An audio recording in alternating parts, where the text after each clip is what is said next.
মিষ্টি কুমড়ার ভর্তা রেডি। এভাবে করে খাবেন, গরম গরম ভাতের সাথে খুব খেতে ভালো লাগে।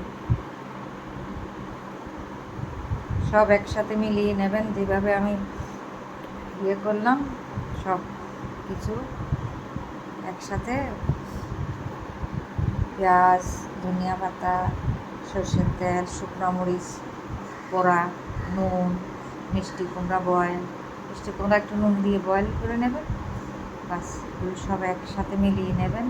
মিষ্টি কুমড়াটায় জাস্ট বয়েল করতে হবে, আর বাকি কাঁচা পেঁয়াজ, শুকনো মরিচটা করে নেবেন। আর এদিকে ধনিয়া পাতা, নুন দেবেন, কাঁচা মরিচ, কাঁচা লঙ্কা যদি দিতে চান দিতে পারেন। আমারটা শুকনো লঙ্কা দিয়ে আমার বেশি ভালো লাগে, সেই জন্য শুকনো লঙ্কা দিয়ে আমি বানাই। আপনারাও করে খাবেন গরম গরম ভাতের সাথে। ভর্তা দিয়ে ভাত খাওয়া হয়ে যাবে, এত ভালো লাগে মিষ্টি কুমড়া।